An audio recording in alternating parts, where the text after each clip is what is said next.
Pronto, muito bem. Então, eu havia feito um comentário com vocês, domingo, sobre o processo do mantra, do Mahamantra, principalmente, né? A quantidade de mantras e tal. E aí, depois eu fiquei me lembrando de um detalhe muito importante que eu achei, né, assim, necessário retomar aqui. Porque, veja bem, olha só.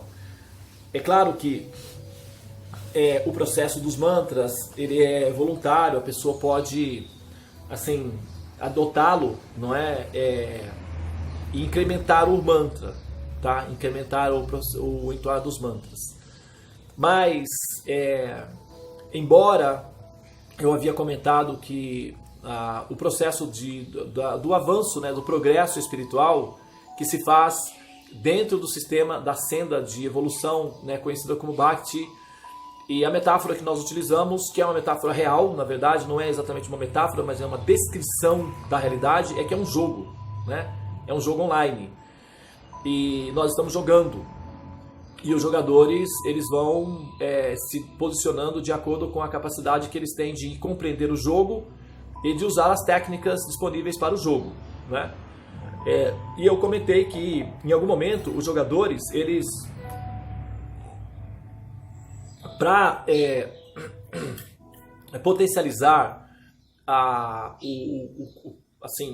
o motor central, digamos, para agilizar a rapidez da nave ou do equipamento, né, da ferramenta do jogo, que é justamente o nosso processador, que é o sistema nervoso central, as sinapses, o sistema neurológico. A inteligência é um software, mas ela depende do hardware, que é o sistema neurológico. Então, o sistema neurológico é a parte mecânica, a parte grosseira, né, a parte mais densa do processo do equipamento como um todo, que é o processador, então a inteligência. E todo esse mecanismo que nós utilizamos de pranayamas, de parar, de respirar, do exercícios, né, que como a Renata ensinou, das cordas vocais e tudo isso, tem a ver com a nossa preparação do corpo. E já começa com a mente também, corpo e mente ali, tá? Depois, nós, então, quando fazemos essa parte aqui da metafísica, também envolve mente e a inteligência, tá? A torre dos mantras está, assim, intimamente relacionada com o processo do despertar da alma, que é o princípio da compaixão, que é a transcendência de si mesmo, e fundir-se com o outro, ou seja, tornar-se uno com o outro, que é justamente o princípio da compaixão, né? Então nós temos esses três efeitos aí, corpo, mente e alma. Então, quando se faz os mantras ou Mahamantra, por exemplo, eu havia comentado que tem pessoas que entoam 16 voltas de japa por dia, 32, 64, etc, tá? E aí, de repente, talvez você pode ter assim ficado, talvez, quem sabe, decepcionado consigo mesmo ou um pouco desanimado em relação a nós, porque nós fazemos uma volta do mantra, né? E isso pode ter parecido insignificante, alguma coisa assim. Então eu fiquei preocupado que tivesse surtido esse efeito colateral e estou aqui para corrigir isso daí. Porque, veja bem, olha só, tem um preceito, os Shastras, eles são o manual de instrução para aprender a jogar o jogo, tá? E eles têm diferentes abordagens para diferentes circunstâncias. Esse recurso chama-se Kala Desha Patra, que significa aplicar os princípios ao tempo, o local e a circunstância. E para isso, evidentemente, que o jogador vai ter que ter o bom senso, né, para utilizar esse recurso. Mas, enfim, o recurso está à disposição. Então, nesse sentido, tem uma orientação das escrituras que dizem o seguinte: como eu disse para vocês, né, os jogadores que quiserem se aperfeiçoarem deverão morar em um Dhamma, que é um local sagrado onde eventos fenomenais ou transcendentais já tenham acontecido, e esses eventos fenomenais eles deixam o local configurado. As pessoas que entram em contato com esses locais configurados dessa forma se harmonizam com essa configuração e eventualmente a capacidade de interagir com a verdade absoluta fica melhorada e, por que não, atingir os estágios mais complexos, mais profundos, que é chegar ao ponto, inclusive, de ver o Senhor Supremo face a face e poder visualizá-lo diretamente face a face. Tá? Isso é uma das prerrogativas do programa, está disponível, inclusive espera-se que o jogador chegue nesse nível e comece a atuar dentro desse nível. Tá? Não significa que é necessariamente o jogador que chega no nível de conjecturar ou de explorar a possibilidade de ver o Senhor face a face e falar diretamente com o Senhor face a face diretamente, aconteça, né? Não necessariamente, mas é uma fase extremamente elevada, extremamente complexa, e para que se consiga esse tipo de efeito, de surgir na mente essa liberdade, né? Porque, claro, você precisa também estar livre dos preconceitos, das limitações intelectuais que vão pressionar você a pensar que isso não é possível. E essa é uma parte do programa também que seleciona os jogadores, não é? Então eles são convencidos de que isso não é possível, e aqueles que são convencidos de que não é possível é porque eles realmente acreditam que não é possível mesmo, então possivelmente não será possível para eles. Mas para aqueles que suportam essa pressão, não é? E superam essa pressão, baseados também principalmente nas orientações das escrituras, porque a orientação principal são as escrituras, os shastras. Os jogadores eles podem ficar um pouco desanimados, né? Assim, é muito comum que os jogadores no meio do caminho percam o fôlego e se acomodem, né? Porque afinal de contas você é uma maratona, então não conseguir chegar até o final da maratona dá trabalho, e esse processo todo de... Porque o sadhana não é uma atividade assim legal. Ele é uma atividade legal, mas é uma atividade contínua. Não é uma coisa como um retiro espiritual que você faz no final de semana e super legal, aprendeu profundamente e tal, e pronto, fica por isso mesmo. Não é assim. Sadhana significa uma atividade contínua. É como comer, é como respirar, é como, enfim, fazer as atividades básicas diárias. Sadhana é parte do processo da existência do ser. Não é um troféu, não é uma medalha que você ganha e coloca pendurada na prateleira. Não é um livro que você lê e coloca lá na sua estante para fazer a decoração, como tem aqui atrás. Não é exatamente isso. Sadhana é uma atividade contínua, orgânica, que se transforma diariamente. E é muito difícil que os jogadores entendam isso. Normalmente eles entendem a vida espiritual como uma coisa legal, que você faz de vez em quando, assim, para dar um astral.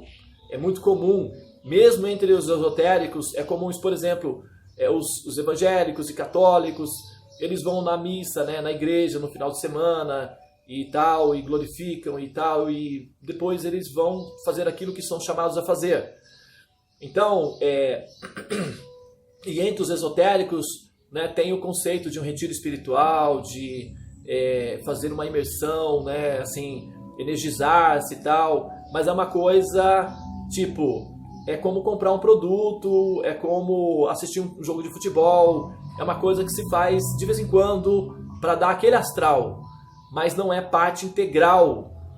A pessoa não chega ao ponto de entender que o sadhana ele é como respiração para aqueles que querem despertar, né? E a minha observação, a minha pontualidade nesse caso é de que o sadhana ele deve ser assimilado como sendo algo integral. E quando a pessoa descobre que isso é uma coisa que não vai terminar, ela desiste, entendeu? Ela começa a explicar que não, porque tem aquilo outro e tal, e aí vai se acomodando, porque assim, as prioridades não são essas. O jogador não chegou a entender ainda que o sadhana é a respiração para a alma, é o alimento para a alma, e que deixar de respirar ou deixar de alimentar-se pode dar efeitos colaterais semelhantes àqueles que nós sentimos quando nós não alimentamos o corpo ou quando nós não respiramos. Só que, como lidar com o conceito alma é um princípio bastante abstrato, Então parece que isso é alguma coisa distante da nossa realidade. E é justamente esse que é uma das armadilhas, não é, que faz com que o jogador fique estacionado em algum local durante a caminhada. Não sei se vocês... Até sugiro que... assim, deixa eu ver se eu já consigo fazer agora, porque às vezes eu dou essa sugestão e acabo não conseguindo. Espera aí, deixa eu pegar aqui. Já vou deixar o link para vocês aí.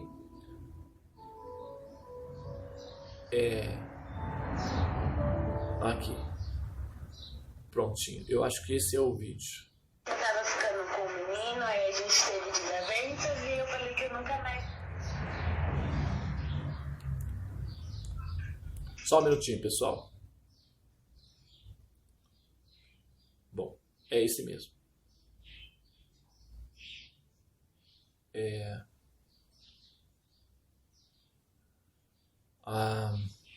Copiar o link. Ok. Agora aqui sim, eu vou... Porque não sai o som na tela, né? Então eu vou deixar o link aqui. Senão eu poderia colocar a tela diretamente. Eu já tentei isso daqui e não deu certo, né? Então, copiando o link. Pronto, já foi aí, tá, pessoal?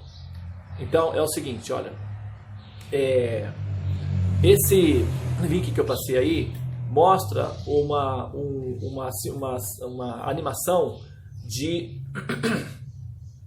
como é que se dá a fecundação humana, tá? Os espermatozoides, eles saem numa quantidade muito grande e eles têm que alcançar o óvulo, tá? É um jogo, eles são jogadores, cada espermatozoide é um jogador, ok? São mais ou menos de 400 a 500 milhões de jogadores tem um óvulo. Então os jogadores, eles precisam chegar até esse óvulo. Muitos jogadores, eles são menos adaptados, digamos assim, e eles já morrem na primeira fase. Eles ficam ali na primeira fase. Depois passa um grupo, consegue ter uma curva, e os jogadores então intuitivamente têm que escolher essa curva, e alguns vão para uma direção, outros vão para outros. Numa direção é uma emboscada, os jogadores morrem, e aqueles que conseguem aí na outra direção conseguem sobreviver a essa primeira armadilha. É um jogo. Depois, lá na frente, tem outro tipo de armadilha, que são vários filamentos, que são como teias de aranha, e os jogadores têm que evitar essas teiazinhas de aranha, porque... Ó, um passarinho veio aqui agora. 2. O Batman, nosso gato, não está aqui, está na outra casa, então os passarinhos estão voltando. Tá muito bom.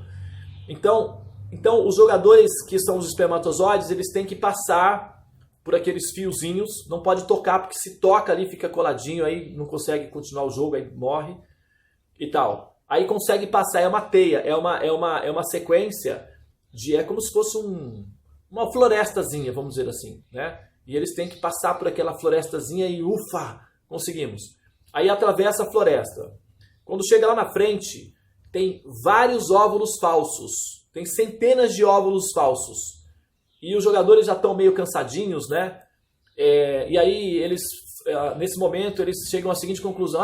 Finalmente, agora sim, o descanso eterno. Agora é casa 11. Eu finalmente vou pegar minhas férias. E pá, entra ali naqueles óvulos. E morrem muitos, centenas, milhares. Porque eles ficam ansiosos para parar o jogo. E essa ansiedade essa pressa, né, que é a inimiga da perfeição, faz com que eles simplesmente morram, né? E aí sobra uma pequena quantidade de espermatozoides que finalmente conseguem chegar até lá no óvulo, ok? Então vocês vão assistir na animação aí. Agora, o que acontece? O óvulo, eu não sei se vocês sabiam que atualmente já se sabe disso. No passado, imaginava-se que, na verdade, quem escolhia, quem fecundava o embrião, seria, no caso, o esperma masculino. Tá? Deixa eu tentar ajeitar aqui, pessoal. Eu telefone está caindo. Agora sim. Pronto. Consegui estabilidade. Olha só, ele está caindo. Isso aqui não é muito bom, não. Esse equipamento aqui, ele... Aí, parou. Então...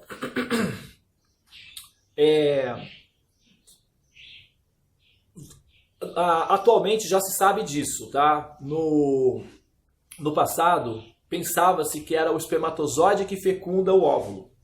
Mas não é assim. É o óvulo que fecunda o espermatozoide. Incrível, né? Porque é o óvulo que decide qual dos espermatozoides vai ser aceito. O óvulozinho é que decide para quem ele vai abrir a portinha.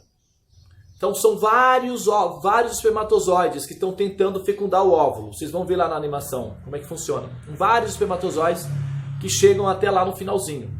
Só que só um entra.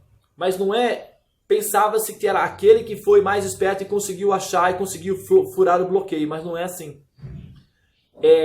Geneticamente, o óvulo ele está projetado com uma característica. E o óvulo vai identificar qual daqueles espermatozoides tem a carga genética equivalente, compatível. E aí ele vai, então, permitir que esse espermatozoide entre. É aquela história, né? No final das contas, o rapaz, ele galanteia, mas quem decide mesmo se vai ter um relacionamento é a menina. Né? Então... O óvulo feminino é que decide, de fato, qual espermatozoide vai entrar no óvulo, vai fecundar o óvulo. Agora, a gente pega aqui, para o nosso caso, né, para a nossa metáfora, a gente pensa da seguinte maneira. Nós estamos, a história, o processo da autorrealização é muito semelhante. Tá? Na verdade, é uma réplica. Né? É uma réplica.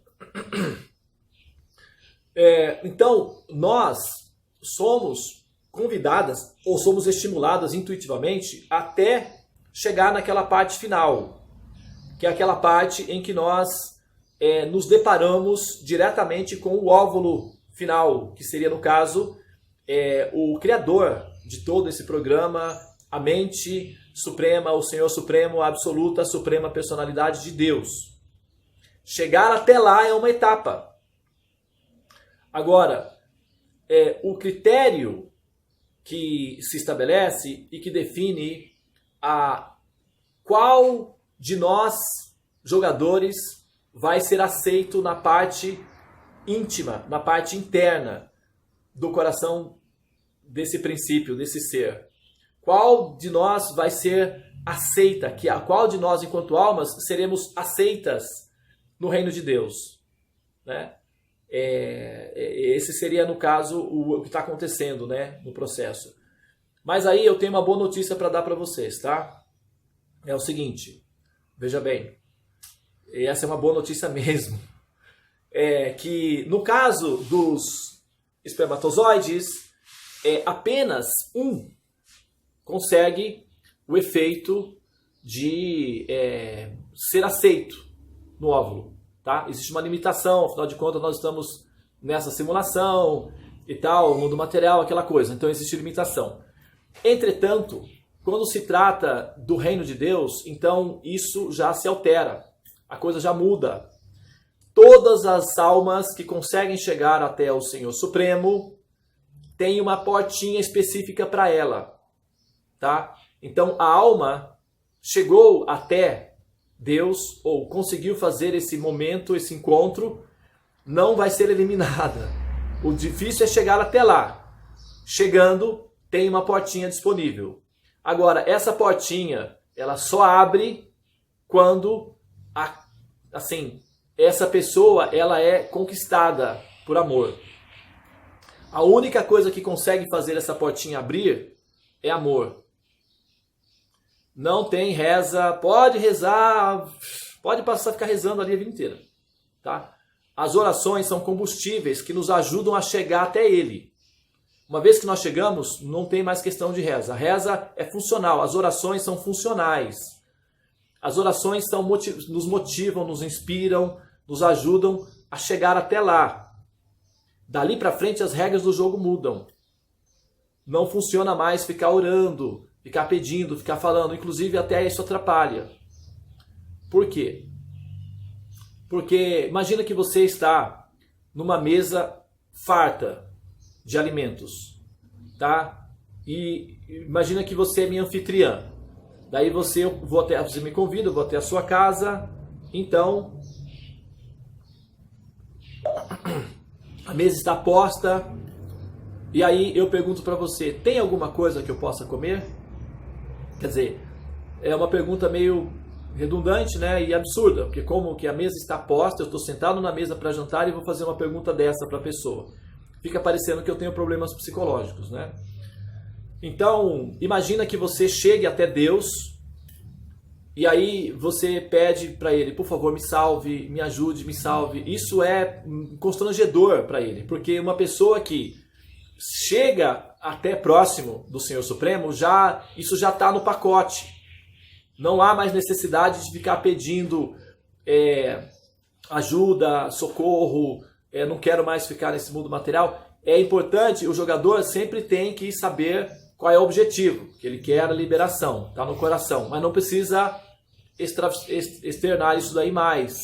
Nesse momento o comportamento muda bastante, tá?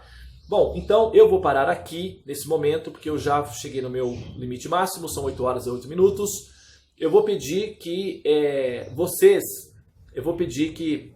vou pedir a ajuda da Eva, né? Para lembrar exatamente onde eu parei hoje, para eu continuar amanhã, porque esse assunto, ele é um assunto que eu ainda vou precisar falar um pouco mais sobre ele daqui para frente. Vou aproveitar essa semana. Se alguém tiver perguntas que quiser fazer também, pode jogar. Parece que acho que a Lívia tem uma pergunta que foi mencionado. Eu acho que alguma outra pessoa também tem uma outra pergunta que ficou ventilando no ar. Então seria essa semana, tá? Que eu vou aproveitar para usar esse espaço para fazer essas